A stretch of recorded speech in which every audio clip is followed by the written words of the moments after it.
जय हिंद, जय भारत। भाइयों और बहनों, लाइव हो रहा हूं आपके बीच फिर से।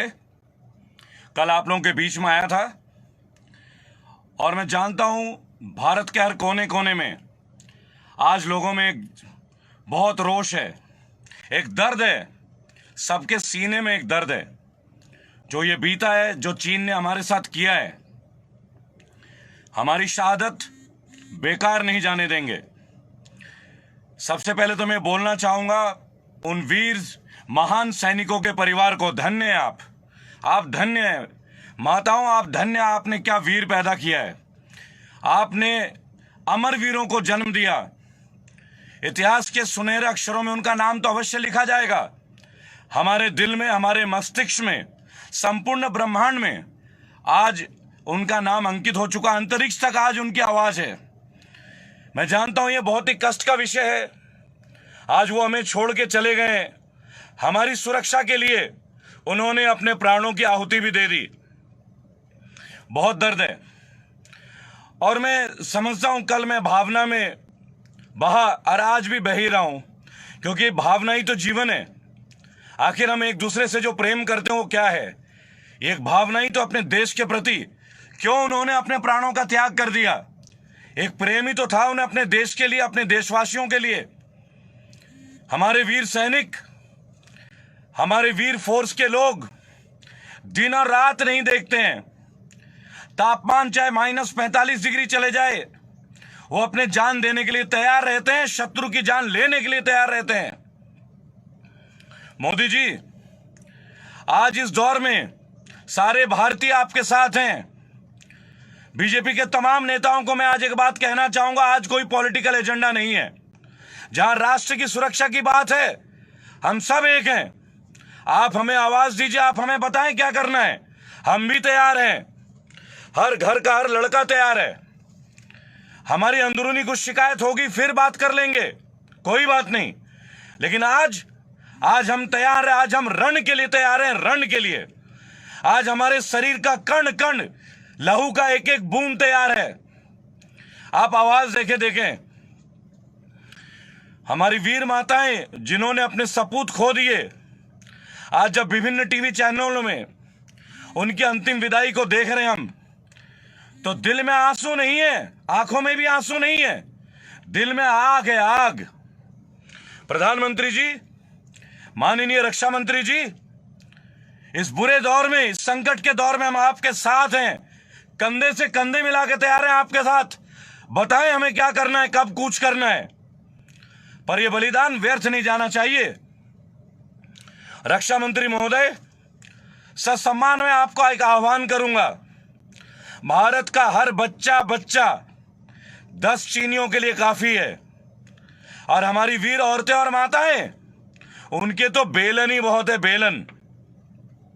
मैं मानता हूं कि कल आवेश में आके शायद मैंने बहुत कुछ कह दिया होगा, लेकिन आखिर यह आवेश आता क्यों है? क्योंकि अपने भाइयों का लहू देखने की आदत नहीं है। यह देश अब अपना लहू नहीं बहाएगा। अब इस देश को इन चीनियों का लहू चाहिए। केवल चाइना के प्रोडक्ट का बहिष्कार नहीं, अब चाइना को जड़ से उखाड़ना है, जड़ से। केवल बॉर्डर पे नहीं लड़ेंगे, हर जगह लड़ेंगे जहां भी चाइना की चीजें हैं। भाइयों और बहनों, जब सरकार ये कहती है हमसे कि चाइना का बॉयकॉट करो, कैसे बॉयकॉट करेंगे जब आप चाइना को जमीन देते हो, यहां के वो प्रोडक्शन शुरू कर देते हैं, वीवो, ओप्पो और ना जाने कितने कंपनी। आप जमीन देना बंद कीजिए। इन्होंने जो पैसे दिए हैं लौटा दीजिए। भगाइए इनको, यहां से भगाइए। इन्हें भगाना होगा। केवल यह नहीं कि आज चाइना के प्रोडक्ट को आग लगा दो, आज इनके मोबाइल तोड़ दो, नहीं, ऐसे नहीं। आप इनकी जड़ें उखाड़िए। प्रधानमंत्री जी, हम आपके साथ हैं, हम आपके साथ हैं, पूर्णतः आपके साथ हैं। बीजेपी के मेरे भाइयों और बहनों, मैंने आज तक जो भी बोला है, बतौर बागी और बतौर एक भारतीय बोला है।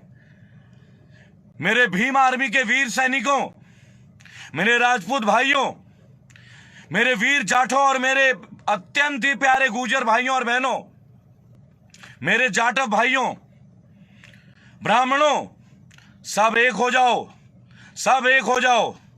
देश को तो हम ठीक कर ही लेंगे, पहले इन चीनियों को भी भगाएंगे अब। और देखो जी, अच्छा लगे बुरा लगे, कड़वी बात तो कही जाएगी।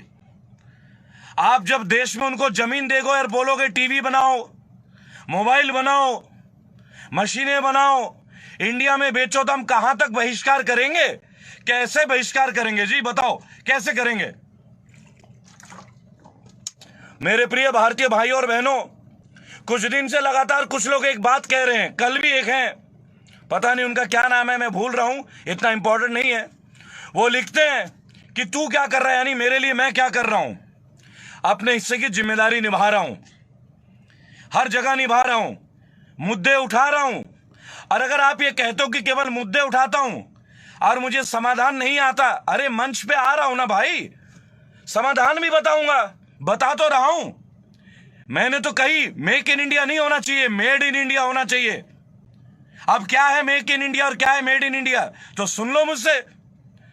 मेक इन इंडिया में आपने चाइना के, कोरिया के लोगों को जमीन दे दी, उन्होंने हम जैसे हजारों भारतीयों को नौकरी पे लगा लिया, तनख्वाह देने लगे, और उसके बाद यहीं पे माल बेच के यहां से करोड़ों रुपए अपने देश में चले गए लेके। इसे बोलते हैं मेक इन इंडिया। अब रेबल सदानंद पति की बात सुनिए, जिन्हें लगता है कि मुझे समाधान देना नहीं आता। हमें मेक इन इंडिया नहीं चाहिए, हमें चाहिए made in India, made in India. आखिर क्या होगा मेड इन इंडिया, कैसे होगा मेड इन इंडिया? तो आप सुने और अच्छे से सुने।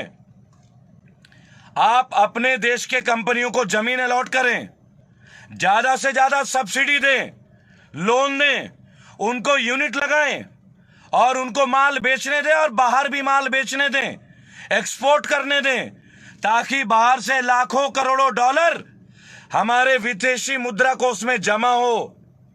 यह है मेड इन इंडिया, यह है मेड इन इंडिया। जब आप अपने लोगों को जमीन दोगे, जब आप अपने लोगों को सब्सिडी दोगे, सहायता दोगे, जब उगाही के लिए तंग नहीं करोगे। आपने तो चंद गिने चुने पूंजीपतियों को दे दिया। भाइयों और बहनों, हम बागी जरूर हैं, पर हम खिलाफ नहीं हैं। हम खिलाफ हैं किसके? हम खिलाफ हैं भ्रष्टाचार के ऊपर, हम खिलाफ हैं शोषण के ऊपर, हम खिलाफ हैं मजदूरों की दयनीय स्थिति को लेकर, हम खिलाफ हैं जो लाखों करोड़ों लोग बेरोजगार हैं। मेरे करोड़ों युवा भाई बहन आज बेरोजगार हैं, तो बागी बनना तो जिम्मेदारी बन जाती है ना। कोई कह ही नहीं रहा, कोई कहता है तो वो गधा कहलाता है, देशद्रोही हो जाता है। अरे भाई एक बात बताओ, अपने देश के प्रधानमंत्री जी को, रक्षा मंत्री जी को, वित्त मंत्री जी को ना कहें तो क्या जिनपिंग को जाके बोलूंगा? देख लो कितना बड़ा परिणाम हुआ है। कुछ ही महीनों पहले ये नूडल जिनपिंग इंडिया आया था तो बच्चों को मुखौटे पहना दिए गए थे जिनपिंग के चेहरे के, हमने कालीन बिछा दी थी। आज हम उसका नतीजा भुगत रहे मेरे भाई। क्यों स्वागत की जरूरत है? हम आत्मनिर्भर देश हैं, हमें जरूरत नहीं है। आप बैन कर दो, चाइना से इंपोर्ट बैन कर दो। आप ये मत बोलो कि बहिष्कार करो, आप बैन करो चाइना से इंपोर्ट, अपने आप समाधान हो जाएगा। आप एक्सपोर्ट इंपोर्ट बैन नहीं करते चाइना से। और देखिए अभी दिल्ली मेरठ कॉरिडोर जो बन रहा है, आपने अभी पिछले 4 दिन पहले चाइना की शंघाई की कंपनी को ठेका दे दिया 1100 समथिंग करोड़ का। आप गूगल पे देखें। क्या ये हमें शोभा देता है? पिछले 1.5 महीने से हम चाइना से जूझ रहे हैं, और इधर भारत में भारत के काम के लिए जो ठेका है वो उनको दे देते। हमारे सैनिकों को हाथ में हथियार दे दिया जाए, खोल दो तोप के मुहाने, निकाल दो आज न्यूक्लियर बम, हम तैयार हैं अपनी कुर्बानी देने के लिए। और मेरे भाइयों और बहनों प्लीज, जो मेरे खिलाफ है, मेरे विरुद्ध है, ऐसे मत लिखो कि मैं केवल बोलता हूं। मेरे भाई आज बोलता हूं तो करोड़ों लोग साथ हैं। अरे आज तो कोरोना में लॉकडाउन है, एक बार परमिशन तो दे दो, बोलो कहां आना है। मैं तो जा रहा हूं, मथुरा जा रहा हूं, हर जगह जा रहा हूं, फिर भी अगर आपको दिखाई नहीं देता कि मैं मेहनत कर रहा हूं तो अपनी गर्दन काट के थाली में दे दूं क्या आपको? अरे मेरे भाई, मैंने कभी गालियां नहीं निकाली, कभी अपशब्द नहीं कहे। मैंने कभी बुरे शब्दों का प्रयोग नहीं किया। आप एक बात तो सोचें कि क्या कर रहे हैं आप सोचें इस बात को एक बार। मेरे भाई, मैं किसी नेता के खिलाफ नहीं हूं, मैं माननीय प्रधानमंत्री मोदी जी के खिलाफ नहीं हूं, मैं बैड गवर्नेंस के खिलाफ हूं।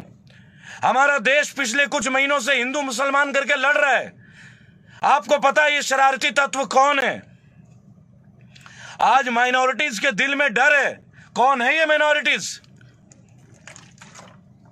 लाखों करोड़ों क्रिश्चियन भाई बहन, हिंदुओं के विभिन्न जातियां, ओबीसी, एससी, बौद्ध धर्म के मानने वाले, मेरे मुसलमान साथी, मेरे वीर भाइयों, सबके मन में एक डर और वहम पाला जा रहा है। हिंदुओं को बताया जा रहा है कि मुसलमान से डर है। आप एक बात सोचे, अपने भाइयों से हमें डर होगा क्या?